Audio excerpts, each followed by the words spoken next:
In every moment of your life, your brain is making a choice to move toward growth or to slide deeper into autopilot. Most people imagine transformation as something explosive, an overnight miracle, a dramatic shift, a sudden breakthrough. But the truth, the science, and the story of every person who has rebuilt their life tell us the opposite. Real change begins with the smallest, almost invisible actions we take today. The brain isn't rewired by grand declarations, it's rewired by repetition, by intention, and by choosing discomfort over the seductive pull of easy pleasure. This is why the little decisions you make right now matter more than anything you plan to do someday. Every time you resist a temptation that pulls you down, every time you choose honesty over avoidance, every time you set a boundary that protects your energy, you are reshaping your dopamine pathways. You are teaching your brain that it doesn't need immediate gratification to survive. This is not about self-punishment or deprivation. This is about reclaiming control from the modern world that is constantly whispering, just do what feels good right now. That whisper is not harmless. It is rewiring you toward dependence, toward compulsive behaviors, toward a life where you react instead of choose. Small changes interrupt that loop. They are the micro moments where you reclaim your agency. The beauty of these tiny shifts is that they compound. One small choice becomes 2, then 5, then a habit. By choosing discomfort, you build resilience. By choosing consistency, you build identity. By choosing honesty, you build freedom. We often underestimate this because our culture worships the quick fix, the overnight success, the instant transformation. But the science of addiction and recovery shows something far more powerful. The slow, steady choices you make today are literally building the architecture of who you become. Your prefrontal cortex, your decision-making center, gets stronger with every intentional act. Your reward pathways rebalance. Your cravings weaken. You become someone who is no longer controlled by urges but guided by purpose. Think about this. The brain cannot tell the difference between a small, positive habit and a tiny negative one. It only learns what you repeat. So when you choose to pause before reacting, when you replace doom scrolling with a walk, when you sit with discomfort instead of eliminating it with a quick hit of dopamine, your brain doesn't see those as small. It sees them as instructions for the future. You are training it to expect effort, not escape. You are teaching it that you are capable of taking the long road, the meaningful road, the one that leads to long-term joy instead of short-term relief. And yes, it's hard, it's uncomfortable. It requires showing up even when nobody sees, nobody claps, nobody celebrates. But this is where the magic happens. This is where you build the strength, the discipline, and the clarity that will carry you through the storms of life. Small changes are seeds planted in the dark. They don't look like much today, but later they grow into forests of resilience. Every disciplined moment becomes a future advantage. Every tiny choice becomes a future victory. And when that future finally arrives, people will call you lucky, not realizing you earned every inch of that transformation through the small, quiet decisions you made when no one was watching. If you want big gains later, stop chasing big moves now. Start with the next choice in front of you. Start with 10 seconds of courage. Start with 1 moment of honesty. Start with a single act that says, I'm not waiting for my life to change, I'm changing it right now. Because the science is clear, the stories are clear, and your potential is clear. Small changes today aren't just steps forward. They are the foundation of who you are becoming. They are the blueprint of your future strength. And they are the reason that the greatest version of you isn't far away. It's simply waiting on the choices you make today. Small choices rewire the brain faster than big promises because the brain is built to respond to what you do, not what you dream about. Most people believe transformation begins with a large declaration, a bold vision, or a dramatic shift in lifestyle. But the truth is far more grounded in science. The neural pathways that shape your behaviors are influenced by repetition, not ambition. Every tiny action you take today sends a signal to your brain that says, this is who I am becoming. And the more often you repeat it, the stronger that identity becomes. Big promises might give you a rush of dopamine in the moment, but they don't create structural change. Small choices do because they are tangible, actionable, and repeatable. Think of the brain as a living map, constantly redrawing itself based on your behaviors. When you make one small intentional choice, like resisting the urge to check your phone, taking a purposeful pause before reacting, choosing one healthier meal, or completing a task you've been avoiding, you carve a tiny new path. It might not feel like much at first, but that path deepens with every repetition. This is neuroplasticity in action. Your brain literally rewires itself to make that behavior easier, more familiar, and eventually automatic. That's the power of the small choice. It's a vote for the version of yourself you want to grow into. Grand intentions often fail because they fight against years of ingrained habit, emotional memory, and dopamine conditioning. You can promise yourself that tomorrow you'll overhaul your entire routine, quit every bad habit, start a perfect discipline program, and reinvent yourself. But the brain isn't built for sudden revolutions. Instant, large-scale transformation demands massive dopamine spikes, and those spikes crash quickly. When the motivation fades, as it always does, your brain returns to its established patterns. But when you make a small choice, one that you can actually sustain, the brain doesn't resist. Instead, it adapts, it learns, it strengthens your capacity for consistency. These tiny choices matter even more because they build trust with yourself.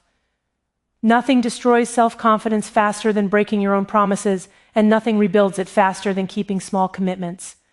When you decide to walk for 5 minutes, read a single page, resist one impulse, or finish one simple task, your brain registers success. That success reinforces your belief that you can take the next step and the next.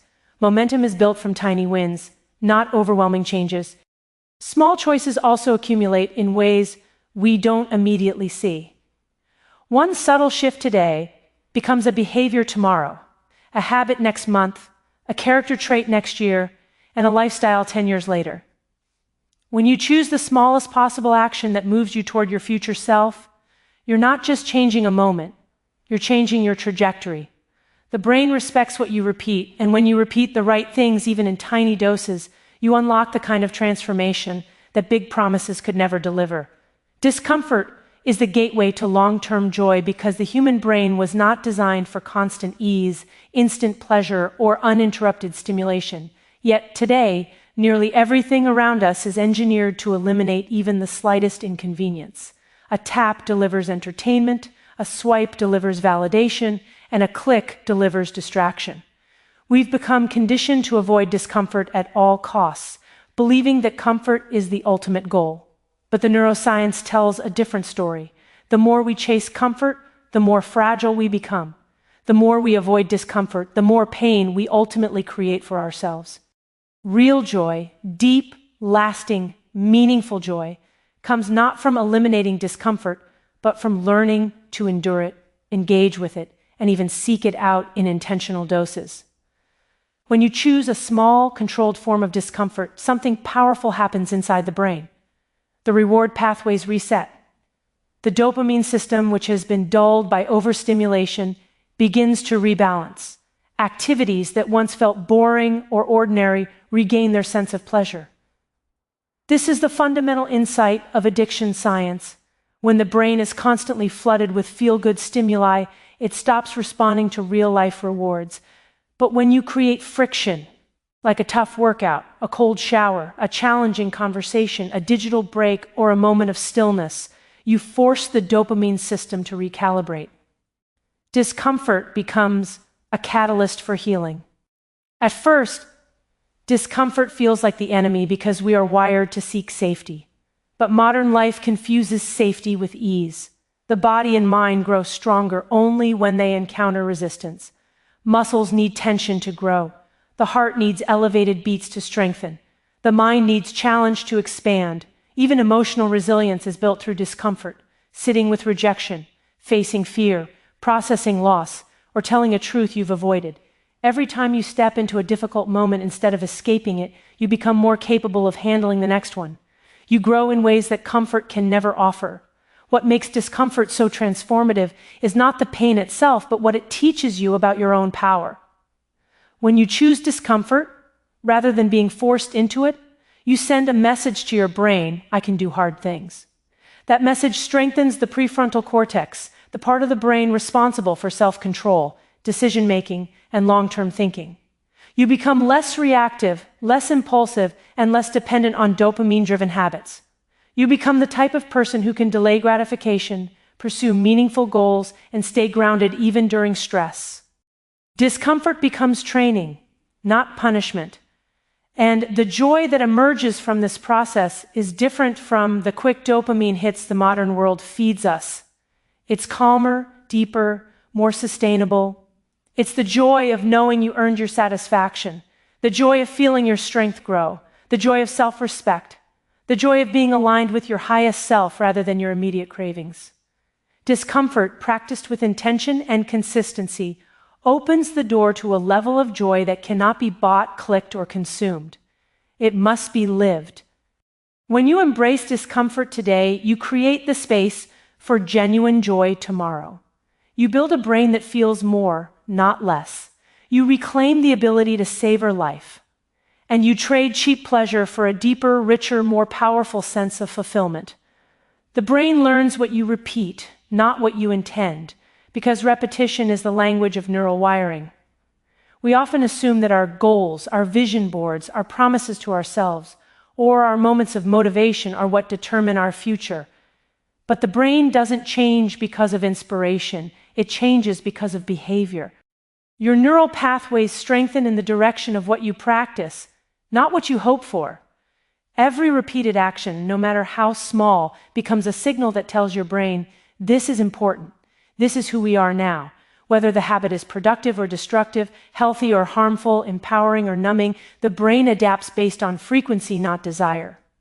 This is why people feel stuck even when they desperately want to change. Intention without action creates mental tension, but no neural transformation. You can think about quitting an unhealthy habit, visualizing success, wishing it, or promising yourself that tomorrow will be different. But the brain only reorganizes itself when your behavior changes. When you replace one repeated action with another, checking your phone mindlessly versus taking a 5-minute pause, reaching for junk food versus drinking water, avoiding a task versus starting for 2 minutes, you create competing neural pathways, and the pathway you feed the most becomes the dominant one. Dopamine, the brain's reward chemical, reinforces whatever you continuously do. If you repeatedly scroll for stimulation, your brain learns to crave that behavior. If you repeatedly choose a healthier, more intentional action, your brain learns to crave that instead. Repetition trains craving. This is the core principle behind both addiction and recovery. Addiction is simply repetition of escape. Recovery is repetition of presence. You don't break habits by fighting them. You break them by repeatedly practicing something new until the brain says, this is easier now. This is who we are. The power of repetition is also why small habits matter far more than dramatic changes. A tiny action repeated daily rewires circuits more effectively than a massive change attempted once. Think of brushing your teeth, tying your shoes, or driving a familiar route. These actions feel effortless because the neural networks behind them are highly reinforced. They've been repeated hundreds, even thousands of times. You don't need motivation to complete these tasks. You don't need discipline. Your brain takes over because the pathway is deeply grooved. The same thing can happen with reading, exercising, meditating, writing, or any meaningful habit. Repetition turns effort into identity. This is also why negative patterns feel so powerful. The more often you engage in a compulsive or avoidance-based behavior, the more automatic it becomes. The brain economizes energy by relying on habits rather than conscious decision-making. When you understand this, you stop blaming yourself for lacking willpower and start focusing on what your brain actually responds to: consistent action, not perfect action, not big action, just consistent. Repetition is the greatest form of self-storytelling. Every repeated act tells your brain, this is who I am choosing to be. And as those repetitions accumulate, the identity becomes real. You become disciplined because you practice discipline. You become resilient because you practice resilience. You become focused because you practice focus. In the end, your future is not shaped by what you intend to do someday. It is shaped by the small behaviors you repeat today, again and again, until they become the architecture of who you are. Boundaries are not limiting, they are liberating, because the human brain thrives on structure, predictability, and containment. In a world that pushes unlimited access, unlimited consumption, unlimited stimulation, we've been tricked into believing that freedom means saying yes to everything. But the neuroscience tells a different story. Too much access overwhelms the brain's reward system, weakens self-control, and fuels compulsive behaviors. When everything is available all the time, nothing feels meaningful. We become overstimulated, underfocused, and increasingly dependent on external sources of dopamine. Boundaries are the antidote. They return power to the mind by giving it a clear framework in which to operate. Every boundary you set, turning off notifications, limiting screen time, creating a tech-free zone, committing to sleep routines, or restricting certain behaviors, acts like a pressure valve for your brain. It reduces the number of decisions you need to make, which strengthens your prefrontal cortex and preserves your mental energy for the things that matter. Without boundaries, the brain is constantly bombarded with choices, temptations, and triggers.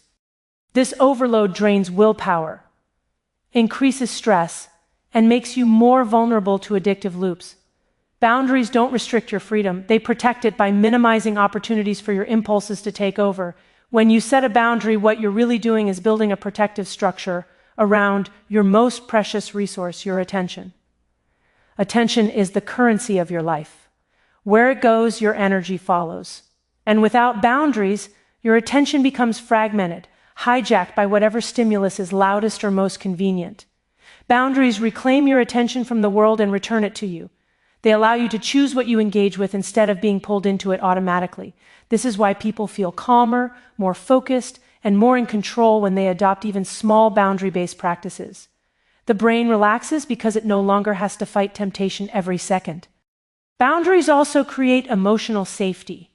When you say no to certain people, situations, or behaviors, you reduce the emotional chaos in your life. You stop absorbing other people's dysfunction, and you stop participating in habits that sabotage your own well-being. Setting boundaries teaches your brain that you are worth protecting. This simple psychological shift strengthens your identity and fosters self-respect. You begin to see boundaries not as walls but as doorways. Doors that let in what aligns with your values and keep out what drains your vitality. The most powerful part of boundaries is how they transform willpower. Willpower is not an infinite resource. Every time you resist temptation, you use it. But boundaries reduce the number of temptations you're exposed to. When you put obstacles between yourself and the behaviors that harm you, deleting apps, removing substances from your home, limiting access to certain environments, you don't have to fight as hard. The boundary fights for you. This is the essence of self-binding, making the healthy choice the easy choice and the unhealthy choice the inconvenient one. In a world that glorifies boundless access, setting limits feels countercultural. But when you create boundaries, you are reclaiming your autonomy from a world designed to distract you. You are choosing long-term well-being over short-term comfort. And you are giving yourself the structure needed to grow into the strongest, clearest, most disciplined version of yourself. Boundaries don't shrink your life, they expand your capacity to live it with intention, meaning, and freedom. Radical honesty is the beginning of transformation because nothing changes until you tell the truth about what is actually happening in your life. We spend so much time hiding from ourselves, minimizing our habits, rationalizing our behaviors, avoiding our emotions, pretending certain problems aren't as bad as they are. But the brain cannot heal from a pattern it refuses to acknowledge. When you finally confront your reality without filters, without excuses, without softening the edges, something shifts internally. You restore the connection between your prefrontal cortex, the part of your brain responsible for decision-making, and your limbic system, which drives impulses and cravings. Honesty brings these systems back into alignment. Dishonesty pulls them apart. Radical honesty means naming the truth even when it hurts. It means saying, yes, this habit controls me. Yes, I'm avoiding this conversation. Yes, I'm numbing my feelings instead of processing them. Avoidance feels easier in the moment because it spares you from discomfort. But like all dopamine-driven quick fixes, avoidance creates long-term pain. It keeps you stuck in loops of compulsive behavior because the brain can't solve a problem you refuse to admit exists. When you tell the truth, you break the spell. You take your power back from the lie, and that moment becomes the first real step toward change. Honesty has a direct neurological impact. When you speak the truth, even quietly to yourself, you activate the prefrontal cortex. This strengthens self-control and weakens impulsivity. It also downregulates the stress response because hiding, lying, or pretending requires enormous mental energy. The brain must maintain two stories at once, the real one and the invented one. That split breeds anxiety, shame, and exhaustion. Radical honesty collapses that divide. It frees up cognitive resources. It brings emotional clarity. It reduces internal conflict. This is why people often feel an immediate sense of relief after admitting something difficult. They are no longer fighting their own mind. Radical honesty also opens the door to connection. When you tell the truth about your struggles, you invite empathy instead of judgment. You discover that you are not the only one wrestling with impulses, fears, or shame. Addiction science shows that secrecy fuels compulsive behavior while openness weakens it. When you speak the truth, you disrupt the isolation that addiction feeds on. You create space for accountability, support, and understanding. You transform your struggle from something dark and hidden into something shared and workable. Most importantly, radical honesty transforms identity. Every time you tell the truth, you reinforce the belief that you are someone who faces reality rather than escapes it. You become someone who chooses courage over comfort. You build self-trust, which is the foundation of discipline. You stop running from your life and start engaging with it fully, even when it's painful. Honesty turns fear into clarity and clarity into action. You don't need to fix everything at once. You don't need to have the perfect plan. You simply need the courage to name what's real, because the truth, even when it's uncomfortable, is always lighter than the burden of pretending. Radical honesty is not the final step of transformation, it is the first step. It is the moment you stop living in the shadow of your patterns and step into the light of your potential.